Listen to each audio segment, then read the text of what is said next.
Hey,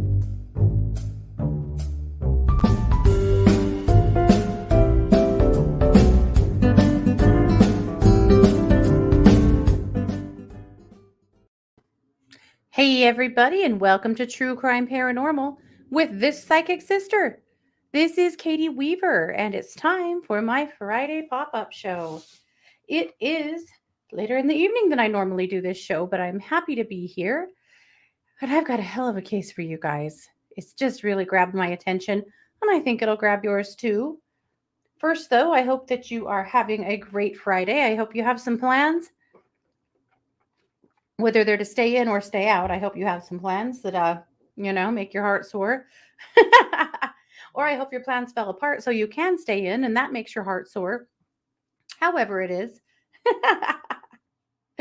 uh, Before we get into my case, I do want to give you a quick word from our sponsor. So we want to always thank Manscaped for sponsoring True Crime Paranormal with the Psychic Sisters and remind you that when the shrubs are shorter, the tree looks longer. You can connect to Manscaped and receive 20% off of your first order if you use our code True Crime Paranormal over at manscaped.com. Alrighty, guys. I've got an awesome case for you guys tonight. I'm so excited to share it. I've been researching it and looking at it all week long, just thinking this is a perfect pop-up case. So I want to share with you the case of Linda O'Keefe. Linda O'Keefe was murdered 45 years ago, or more now, I think, but nearly 45 years. At any rate, she lived in Newport Beach, California. And I'm going to tell you the story the way Newport Beach did. Back in 2018, Newport Beach decided that it was time to tell her story in a little different way. Jennifer Manzella was their police spokesperson at the time, and she decided to put together a series of tweets, a tweet storm, if you will, about Linda, from Linda. Her idea was that just maybe if we give Linda a voice, maybe we'll have some chance of bringing her killer to justice. So that was what she was hoping for. So for 2 days, they suspended all tweeting on their Twitter account except for tweets about Linda O'Keefe. And I am going to share them with you. I think there's no better way to tell her story than in the words they gave her. We'll call them hers. All right, so pulling up my file here. So we'll start here.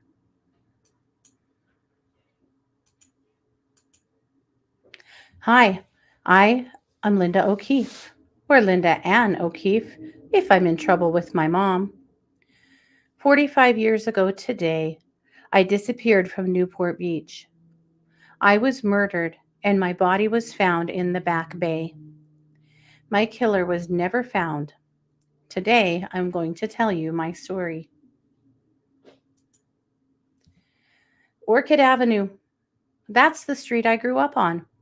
It's a small house, and we've lived here most of my life. At 8 o'clock a.m., I walk out my front door and have no idea that it will be the last time. My piano teacher is giving me a ride to summer school. I'm still getting used to the schedule here.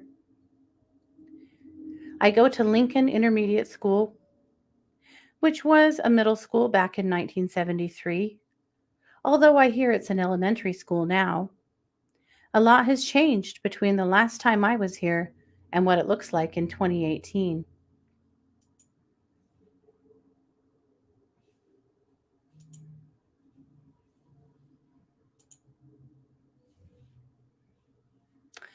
I was 11 years old on the day I disappeared. It's kind of strange. That year, 1973, July 6th also fell on a Friday. It was a cool day, cooler than usual. The high was about 70 degrees. Time for first period. Here we go. School isn't really my thing. I get B's, C's, a couple of D's, and I hate doing my homework. I'm not too fond of school in general, I guess. But, not to brag, but I'm really good at spelling, and I love science class. I also love the piano. Before I had piano lessons, I would go to the Hammond Organ Studio in my neighborhood and play their organs and pianos for hours at a time. I also love painting and crafts. My mom says I'm artistically inclined. Break time. It's still a little chilly out, so I wrap my green ski jacket a little tighter around me as I head out the classroom door. I'm wearing a dress today. It's white with blue flowers on it and dark blue trim. My mom made it. She makes a lot of my clothes and my sister's clothes. She's really good at sewing, and we don't have a lot of money for fancy store outfits anyhow. Back to class, time for second period. I should have had a snack during break. I'm still getting used to the schedule here. I go to Lincoln Intermediate School, which was a middle school back in 1973, although I hear it's an elementary school now. A lot has changed between the time that I was here and what it looks like in 2018. Along with my homemade dress, I'm wearing dark blue tennis shoes with white trim and thick white ankle socks. My hair used to be shorter, but now it is long and brown, and I'm wearing it in a ponytail today. Time for another break. I have a few coins in my bag, so I head over to Richard's Market. It's only a block and a half away, so I can get over there and back in time for my next class. What to buy? What to buy? I settle on a pack of gum and hurry back to school in time for the next period to start. Third period, halfway there. Gosh, I wish it was a weekend day today. Then I could go to the beach. I love the beach. This is the first summer that mom and dad let me go by myself since we live so close. I'm a pretty quiet kid, I guess. I don't talk as much as some people, that's for sure. People call me shy. My parents say I'm sensitive, which I think means that I'm an easy crier. It's true. Not all crying is the same, though. The last time I cried, really cried, was a few months ago. We have three cats, and one of them died. They told me she has cancer, and I don't really know what that means, but I missed her so much for weeks and weeks and weeks after she was gone. That's the end of third period. Mrs. McWilliams has been my teacher all morning, but I'll have Mrs. Hoover next. One class with her, and then school is out for the day. It's time for our last period of the day. Whew, I'd so much rather be watching TV right now. I love TV. I'll watch at home, of course, but I also like to go to the Fashion Island and watch the big TVs in the stores. Besides mom and dad and me, there are two more in the family, both sisters. My big sister is 18 and has a real job. She works at a dry cleaner's. She still lives with us, so I get to see her a lot. My little sister is only 9 and a half. She and I are really close. Finally, school is over. Like everyone else in the classroom, I'm getting excited about how to spend the rest of my afternoon or what I want to do this weekend. I obviously don't know it yet, but I won't get to have a weekend. Usually, I ride my bike to school. The ride home is easy because it's almost all downhill. But today I got to ride to school. I got a ride to school, so no bike. I'm going to call my mom and see if she'll pick me up so I don't have to walk home. The lady in the school office says I need to wait. School's only been out for a few minutes, and my mom hasn't had time to get here yet, so I can't use the phone yet. Adults always have rules for stuff like this. I know my mom isn't planning to pick me up, so I head back towards Richard's Market just to waste some time until I can call her. My friend Brenda, from third period, skips past me with another girl and says hi. A turquoise van is driving up Harbor View Road. Brenda, who has turned around and started skipping backwards now, will later tell the police that the van stops next to me a couple of times as I'm walking along, but she's too far away to hear if anyone talks to me. I'm back at the school office now, and the lady lets me call my mom for a ride home this time. It doesn't go well. She is busy with a sewing project and tells me that I can walk home. It makes me upset, and I cry. I'm an easy crier, remember? Still sniffling, I leave the office. I know they think I'm lazy, but I just really don't like walking. My parents get annoyed when I ask for a ride home from school because it's such a short walk, but I hate it. I wish I had my bike. Even if I wanted to walk home, which I don't, I wouldn't leave right now. I'm still upset about not getting a ride home. I sit on the curb in front of the school with my feet sticking out into the street. I'll leave soon. Late tonight, the police will talk to a young woman named Janny. She and her mom are driving up Marguerite right now, and they see something they won't forget for a long time. It's me and a turquoise van. The van is parked along the curb just before the intersection of Marguerite and Inlet Drive. The front passenger door is open, and I'm standing right beside it. Janine will remember that she sees the driver, a man, white, in his mid 20s or early 30s. Janine's mom is suspicious. It must be a mom instinct. As she turns onto San Joaquin Hills Road, she slows down and then pulls over. If that van drives by, write down the license plate number, she tells Janine. But the van doesn't drive by. Her heart sinks a bit as she sees the van go straight up Marguerite. She can't see how many people are inside. No one is concerned when I don't come home from school right away. Or not too concerned anyway. It's a different time back in 1973, and kids roamed the neighborhood on their bikes for hours at a time. No one is concerned when I don't come. Oh, my mom also made the book bag I'm carrying. It's red, white, and blue with stars and stripes, and it feels very patriotic after the 4th of July. My mom made matching bags for all three of us, my sisters and me. My mom made us matching stuff a lot. We have a photo from when my little sister was just a baby, and all three of us girls are in pink gingham dresses. You can't tell because the photo's black and white, but my big sister remembers. I guess you can say that I am kind of a moody kid. I've been acting out lately. Little stuff, like not coming home on time, just so they know I'm upset. This new bad habit of mine is probably on my mom's mind quite a bit this afternoon. Mom's starting to get a little worried. She knows I was angry about her not picking me up, but she thought I'd sulk a bit and then come home to eat.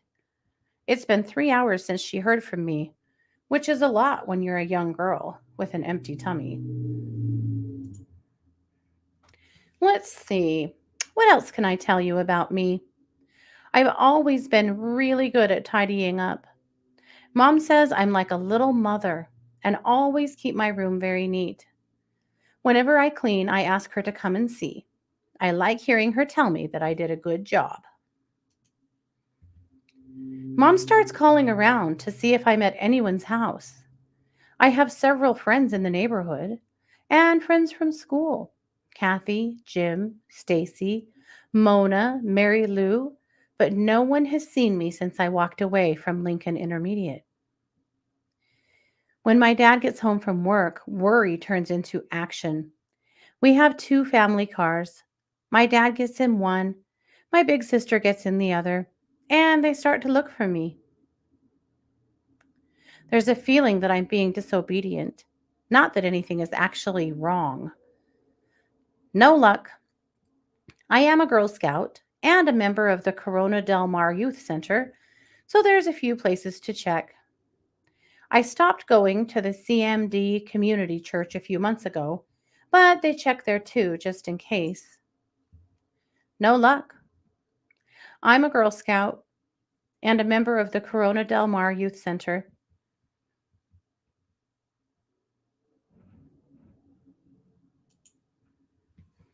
Everyone returns home. Everyone but me, that is. At 6:42 p.m., the Newport Beach Police Department receives a call from a house on Orchid Avenue. Linda Ann O'Keefe is missing. 4 feet tall, 85 pounds, long brown hair, and blue eyes. The search begins.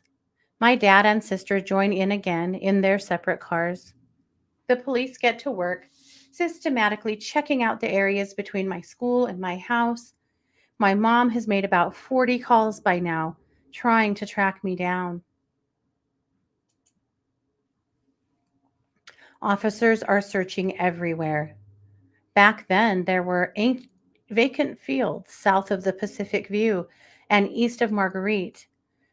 They searched the fields, the reservoir, the neighborhoods, the streets. Nothing. The sun is setting, and there's still no sign of me. My sister thinks I'm going to be in big trouble when they find me. My mom knows I'd never stay out past dark.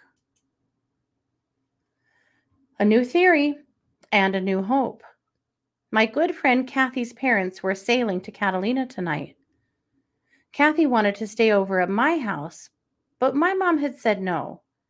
Maybe Kathy and I had both gone with them on the sailing trip? Every police officer in the city is looking for me. They eventually track down Kathy's parents' slip and see that their boat is gone. Could I have been so angry that I left town with my friend and not told anyone? The officers find some men on a boat in the next slip and interview them. Yes, the men saw the boat leave a few hours ago with 6 adults on board and no little girls.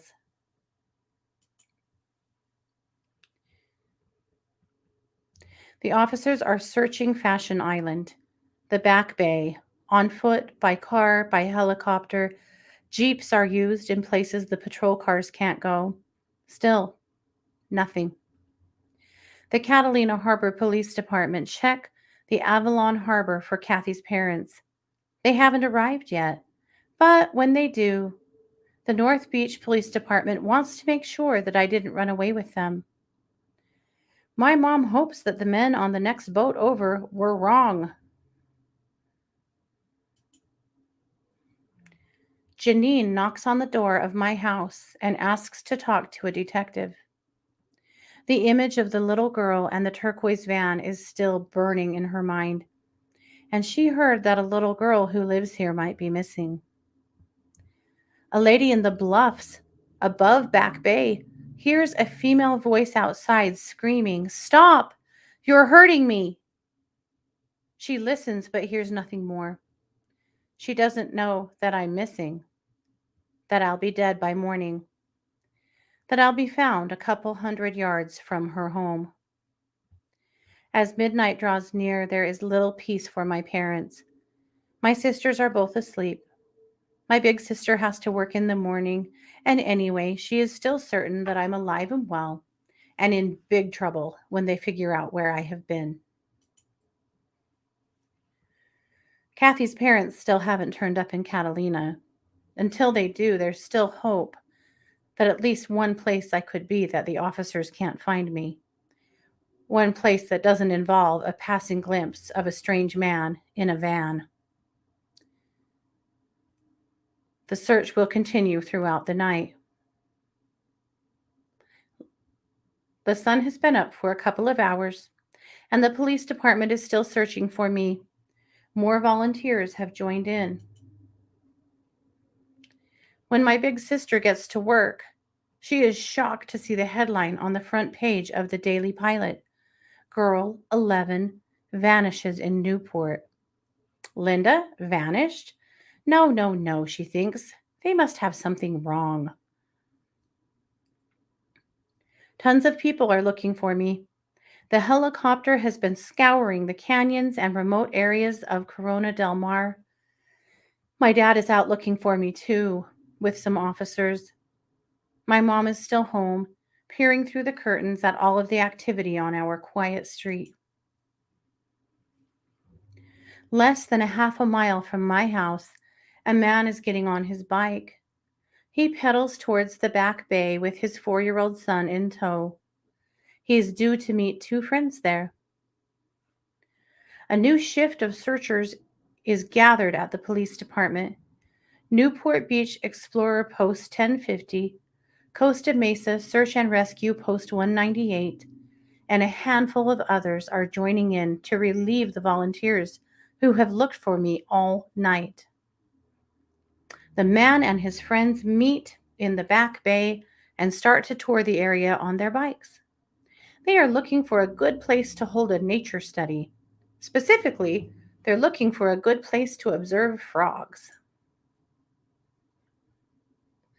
The man is looking in the ditch on the side of Back Bay Drive, searching for frogs in the cattails.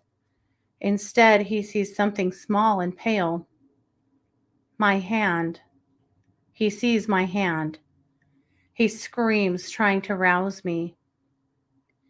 His friends come over when they hear him screaming. Peering through the cattails, they gasp. They don't know who I am, of course, or who I was, but they see a young girl's body, still in my mom's homemade dress. I've been strangled.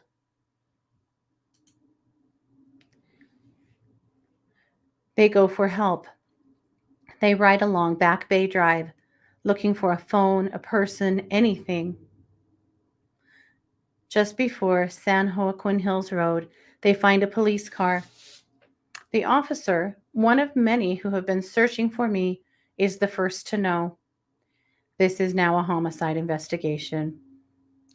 The search for Linda Ann O'Keefe is now the search for Linda Ann O'Keefe's killer. Was it someone I knew? A stranger? The man in the van? There are so many questions. There will be theories and a sketch of a person of interest, but my murder will eventually become a cold case. Newport Beach PD detectives look at my file, interview people who saw me or knew me, follow leads, but the trail leads nowhere. But now, 45 years later, I have a voice again, and I have something important to say.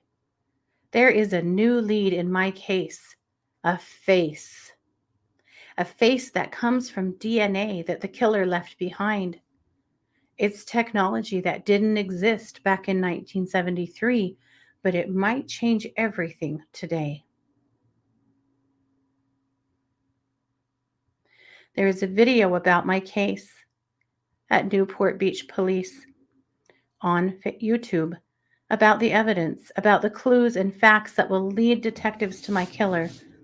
My name is Linda O'Keefe. What is his name?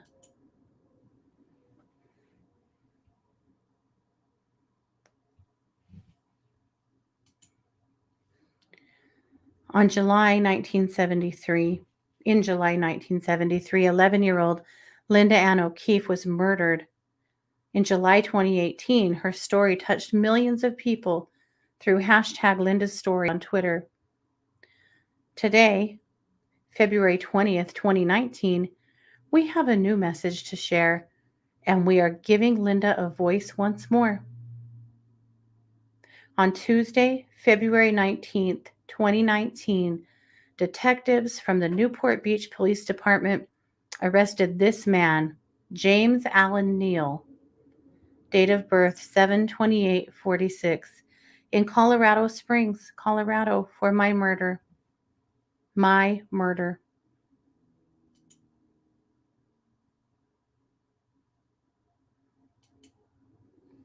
Thank you to everyone all over the world who was touched by my story, for your thoughts and prayers for me and the search for my killer.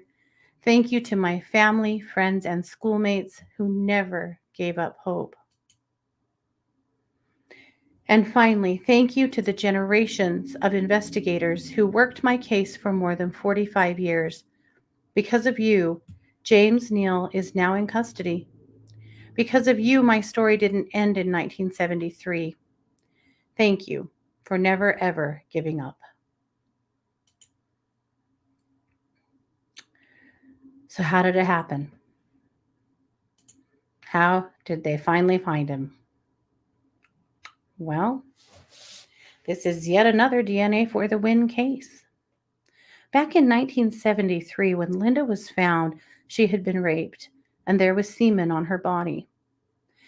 And a criminal pathologist then gathered that semen and put it in a freezer. Remember, in 1973, they did not have any technology for DNA. It didn't even exist, right? But he did it anyway. He felt like this could still be a clue that could help at some point. This is what it looked like. Just a couple of vials in a freezer. Well, of course, in 2018, the Newport Beach police took that semen and they took it to Parabon Nanolabs. We've heard about them before, right? And it was Parabon Nanolabs who put together the profile of the killer. So they put together a phenotype report of what he would have looked like. And that's where it ended for a minute until the tweets went viral. And when the tweets went viral, people started seeing the tweets who wanted to help. And this case actually got punted back to Parabon Nanolabs to their genealogist. And their lead genealogist contacted the police and said that she wanted to help. She wanted to help with the whatever part of DNA help that she could help with. So they did a few things. They uploaded his DNA to GED Match. GED Match is a site that people use. They put their genealogy in, or their DNA in to look for their genealogy and things like that. And some people put their DNA in that system because they have missing family members and things like that. So they put it up to GED Match. And guess what? They found a match. How was this guy in the system? He put himself in the system. He'd been doing a bunch of genealogy work, and he had put his own DNA in the system. So after, a little time and doing the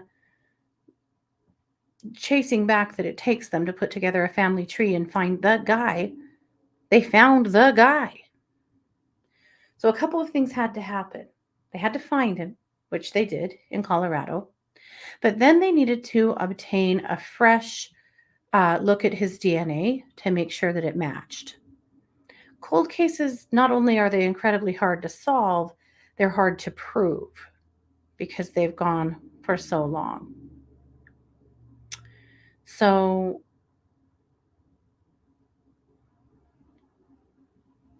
they went to Colorado and they started watching James Allen Neal. And he lived in a kind of a wooded area, like at the end of a dead end, and he was actually quite hard to surveil. But what they discovered is that he was a smoker. And so they were watching, hoping to see him toss a cigarette butt that they could grab. But he didn't. He would always finish smoking and stuff them in his pocket. Weird. Well, they discovered that in Colorado, there's a major fine for littering cigarette butts, so he wasn't doing it.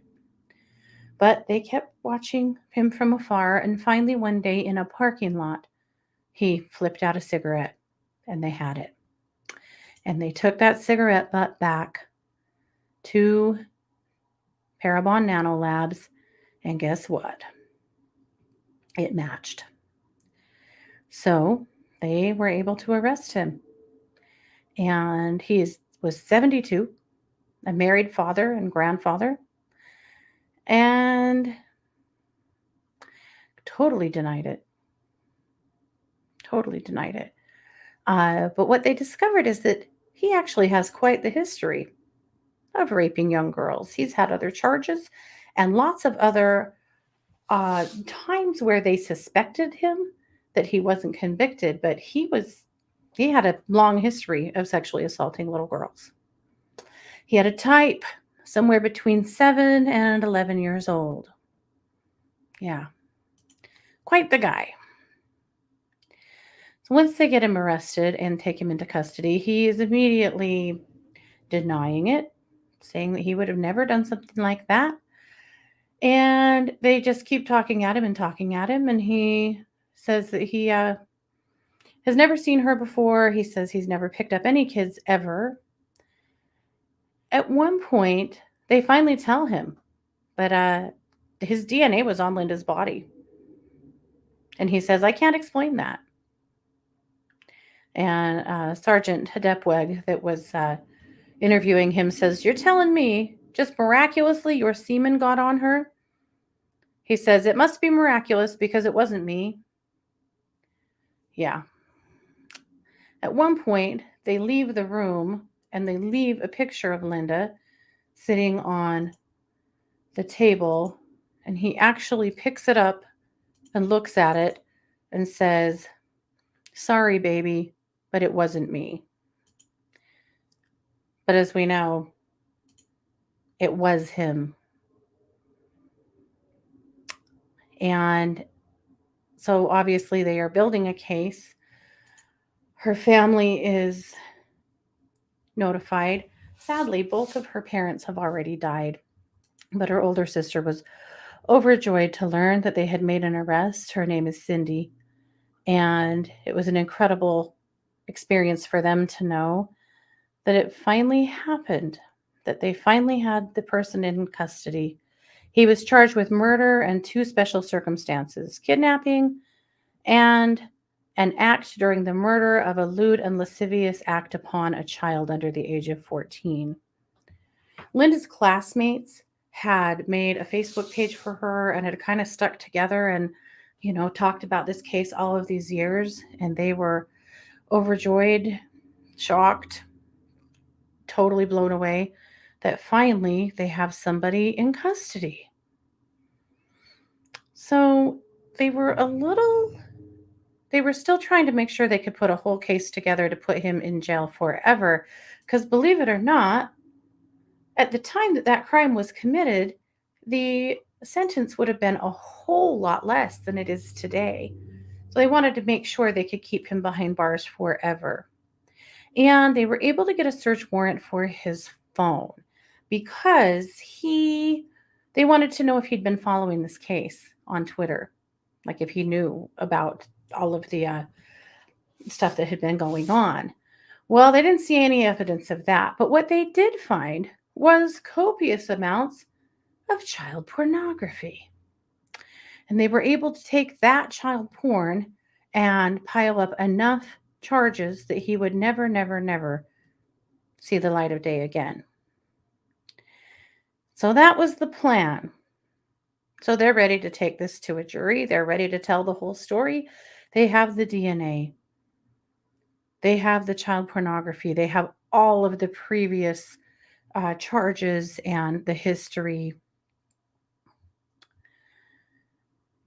Unfortunately, the jury never got to hear the case because in the summer of 2020, James Neal died of natural causes in custody. He would have been convicted. He would have never seen the light of day again. But her family didn't get the justice of seeing him convicted, seeing him stand for a jury. He died. He got out. At that point, he was 73, 74. But at least they know who did it. At least they picked him up. At least they got him off the streets. At least his family knew who he really was. He didn't totally get away with it. Not at all. but he had 45 years of freedom between the time that Linda died and he was arrested. I brought you guys this case because I thought the tweets were absolutely brilliant. I would love to see that kind of use of technology in other cases. I felt like telling her story from her voice, from her point of view, helping us to understand more about her was brilliant. And it did help solve the case because it was from those tweets that Cece Cooper, who was the head historian at Parabon, she saw those tweets and that's when she got involved and that's when the ball started to roll to finally find the killer. Pretty amazing. What did he die from? They just said natural causes, JR. I don't know. Wish I did. Yeah. So that's it. That's the case. Isn't that something? Anyway, I hope that we can see more cases laid out similar to that. What a way to get attention to a case and spark people's memories and maybe just get more things out there about a cold case and also humanize a cold case because we talk about these cases all the time, right? And it's hard to even fathom what it looks like on the other, inside that dome, inside, the home, inside the heads of the parents or the person who's missing. Brilliant. So that's what I've got. Thanks, you guys, so much for being here. I hope you have something good going on this weekend. Christy will be back tomorrow with another pop up, and then we'll be back Monday with a whole new slate of cases. And Spirit School members, Christy will be back at 10 a.m. on Sunday morning with a new episode of Spirit School as well. So, like, subscribe, share, comment. We appreciate you guys to no end. Thank you for all that you do on our behalf in supporting our channel. This has been yet another production of True Crime Paranormal with this psychic sister. Take care.